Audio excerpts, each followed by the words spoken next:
आप ये पक्का करो कि आपकी मौत कभी नहीं होती।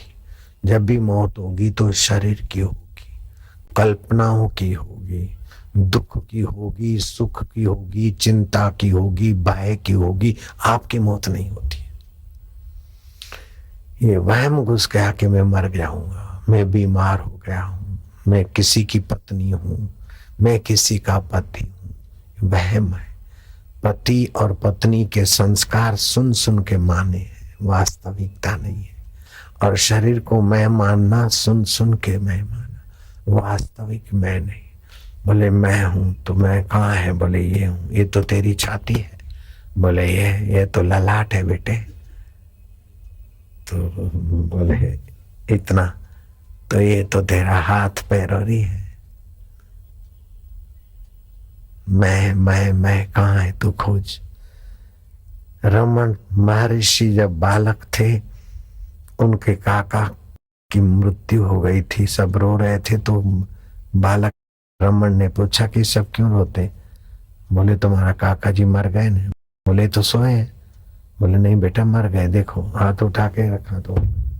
बोले तो इनका हाथ ऐसे गिर गया, इसमें क्या? ये तो मेरे को भी करो। वो लेट गया, उनका हाथ भी रमन का ऐसे करा। बोले तो ये कैसे मर गए? बोले नहीं बेटा ये मर गए, अभी इनको जलाने ले जाएंगे। तो इनको जला देंगे? हाँ। बोले इनका आत्मा निकल गया, ही आत्मा इनका नहीं है। वास्तव में आत्मा निकलता भी नहीं है, निकलता सूक्ष्म शरीर है। आत्मा तो व्याप रहा है। जैसे आप घड़ा ले जाते हैं तो घड़े में जो आकाश है वो वहां से घर से नहीं निकलता, आकाश तो वहीं का वही है, और आकाश आर पार हो जाता है घड़े के। ऐसे आत्मदेव आपका विभु व्याप्त तो सर्वत्र है, लेकिन जैसे घड़ा है, पानी है, उसमें चांद दिखता है। जब पानी ढोल देगो तो चांद नहीं दिखेगा, घड़ा फूट जाएगा तो भी चांद नहीं दिखेगा, फिर भी चांद की चांदनी व्याप रही है। ऐसे ही चांदों का चांद जो अपना आपा है, परमात्मा चैतन्य व्यापक है, विभु है, निराकार है। आप वास्तविक में निराकार है। ये शरीर की आकृति तो जैसे कोई घर में बैठे तो घर नहीं हो गए, स्कूटर पे बैठे तो स्कूटर नहीं हो गए, कमरे में बैठे तो कमरा नहीं हो गए, रसोई में बैठे तो रसोई नहीं बन गए आप। ऐसे ही आप शरीर में अभी दिख रहे हैं, इस शरीर को सत्ता स्फूर्ति दे रहे हैं, और शरीर के जितने श्वास है पूरे होंगे तो शरीर यहाँ पड़ा रहेगा, फिर भी आप रहते हैं। फिर वो अंतःकरण अवच्छिन्न चैतन्य में रहते हैं। तो जीव जब मर जाता है तो सवा मुहूर्त, 2.25 घंटे मूर्छित सी अवस्था रहती है, जो भी स्मृति मेरे तेरे की प्रकृति उसको समेट देती। फिर भी आछी आछी रहती, और वहाँ स्मृति आती तो देखते हैं कि ये मेरा शरीर था, इसको मैं मान रहा था। जैसे किसी को सोते हुए देखे, ऐसे आप अपने शरीर को देखते हैं, लोगों को रोते हंसते ये वो जो भी तैयारी करते देखते। फिर शरीर कहाँ ले जाते देखता है, वो मुर्दे के पीछे पीछे वो कांधी उसको उठा के ले जाते। तो हमारे पिताजी मर गए थे तो हम भी कंधा देने को गए थे शमशान में, 10-11 साल के थे। तो जब लौटे तो पूछा भाई कौन हो? बोले हम कंधा देने वाले। तो बोले कितने हो? बोले 4। बोले गए थे तो 5। बोले जिनको ले गए वो स्वर्ग चला गया, हमको सिखा दिया गया ऐसा बुलवाया, ताकि वो फिर घर में न भ्रमण करे, स्वर्ग जाए, वैकुंठ जाए आदि। फिर कहीं वासना रह गई हो और इधर ही घूमे तो तीसरा मनाते हैं कि चलो भाई फलाने भाई मर गए, कैसे थे वैसे थे, ऐसा करके उनका जहाँ भी जिससे भी मिलना जुलना मोह हो, मेल मिलाप का, तो वो देख ले। और वो पंचायत जो तीसरा मनाते वो बोले भाई अच्छा भगवान उनकी सदगति दे, ऐसा। तो वो आगे की यात्रा करे सूक्ष्म शरीर में। सूक्ष्म शरीर तब तक हयात रहता है, जीवित रहता है, जब तक भगवत तत्व का ज्ञान नहीं हुआ। भगवत तत्व का ज्ञान नहीं हुआ, भगवत भाव तीव्र है तो सूक्ष्म शरीर भगवत धाम में जाएगा। जैसे किसी ने धर्म पुण्य किया है तो वो मरने के बाद ये विचरण देखकर फिर स्वर्ग में जाएगा। जैसा उसकी पुण्याई का प्रभाव होगा, स्वर्ग में विचरण करेगा। फिर चंद्रमा के किरणों के द्वारा, बादलों और हवाओं के द्वारा फिर वस्तु में आएगा। वस्तु नरमादा खाएंगे और रजवीर के द्वारा पैदा होगा। अब वो बरसात के द्वारा कहाँ गिरे और किसके गर्भ में जाए, उसके जैसे कर्म की और वासना की गति आकर्षण होगा। ऐसी जगह पे गर्भ रहे मिलेगा, नहीं तो फिर माँ के गर्भ में आए के फिर नाली में बह जाएगा। कितना दुखद अवस्था है। मनुष्य जन्म पाकर 84 लाख जन्म से छूटने की जो सुंदर व्यवस्था है, उधर ध्यान नहीं दिया, मर गया तो फिर गर्भ में आए, गर्भ नहीं मिला, नाली में बहा, फिर उठा और फिर किसी चीज में पड़ा। और जरूरी नहीं कि वहां चंद्रमा के किरणों के द्वारा, बरसात के द्वारा धरती पे पड़े। समुद्र में भी समुद्री जीव बने, जंगल में पड़े जंगली जीव बने, नाली में पड़े, कहीं पड़े, तो न जाने कितनी कितनी दुखद अवस्थाएं जीव को भटकने में मिलती है, जब तक जीव अपने असली ऐश्वर्य स्वरूप स्वभाव को नहीं जानता है। तो शिव जी कहते हैं, उमा राम स्वभाव जेहि जाना, ताहि भजन तजी भावना। भगवान सत स्वरूप है, भगवान चेतन स्वरूप है, भगवान ज्ञान स्वरूप है और भगवान अस्थि रूप है।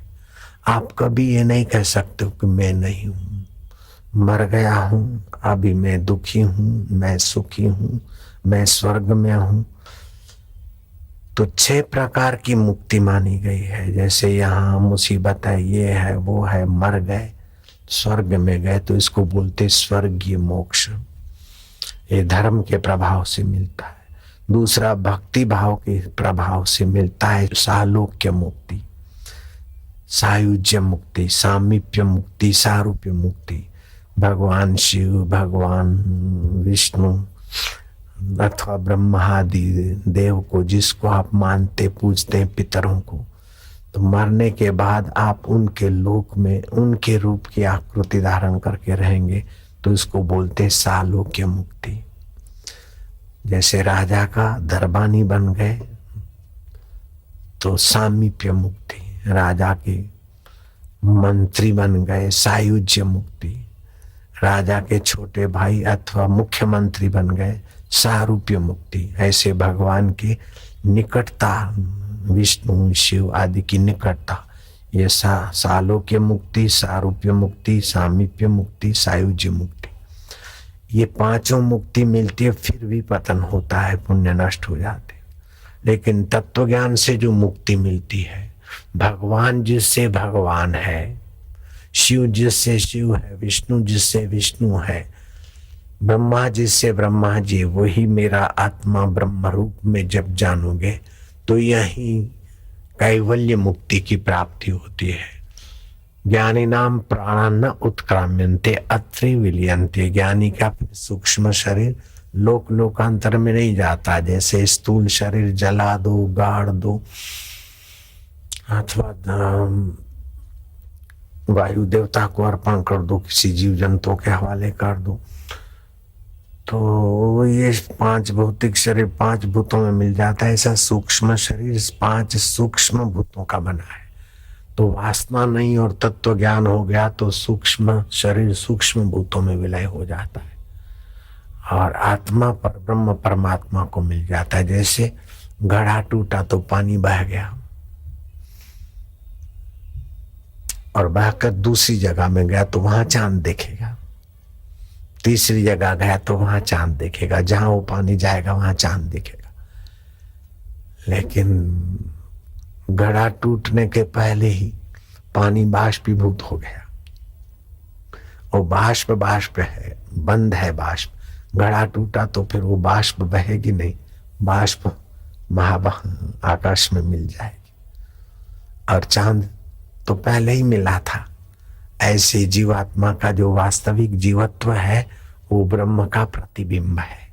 जैसे चंद्रमा का प्रतिबिंब बर्तनों में, ऐसे व्यापक ब्रह्म परमात्मा का प्रतिबिंब अंतःकरण में पड़ता है और फिर जीने की इच्छा रखता है तो उसको जीव बोलते हैं। अच्छे कर्म करता है सात्विक तो सज्जन, मध्यम करता है तो राजसी, तामसी कर्म करता है तो नीच योनियों में जाता है। इस प्रकार की ये लीला चल रही है।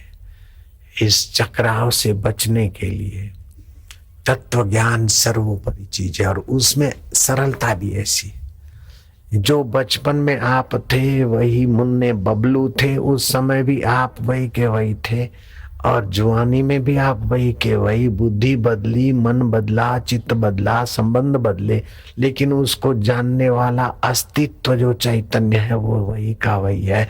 वहीं से आप मैं बोलते हैं। उस मैं में अगर आप विश्रांति पाए तो रमन नाम के लड़के को जिज्ञासा जगी। चाचा जी मर गए तो बोले मैं भी मर जाता हूँ, तो बोले नहीं तुम तो जिंदे हो, वो तो मर के गए। तो मर के कौन जाता है? बोले मर के जाता है वो जीवात्मा। तो जीवात्मा कैसे मरता है क्या? तो कोई जवाब नहीं दे पाया। तो 3 रुपए फीस के मिले थे, वो रेलवे की टिकट लेके 2-2.5 की बाकी के पैसे दान कर दिए और चल पड़े अरुणाचल। मंदिर में बैठे और जहां मौका मिला लेट गए, मैं मर गया हूं। तो मौत होने के बाद क्या होता है? किसकी मौत होती है? और मौत के बाद कौन रहता है? तो मैं कौन हूं? मौत शरीर की होती, फिर भी कोई रहता है तो मैं कौन हूं? उस बालक को ये जिज्ञासा जागी, मैं कौन हूं? तो मौत शरीर की कैसे होती मुझे देखना है। तो सद्बुद्धि थी, सद्भाव था। बाल्यकाल में हृदय निर्मल होता है। भगवान बाल्यकाल में थोड़ी सी साधना करो तो जल्दी अंतर्यामी सहयोग करते हैं। निर्दोष चित्त होता है, कावे दावे चालाकी नहीं होती। तो बालक लेटा रमन और उसका सूक्ष्म शरीर निकल गया।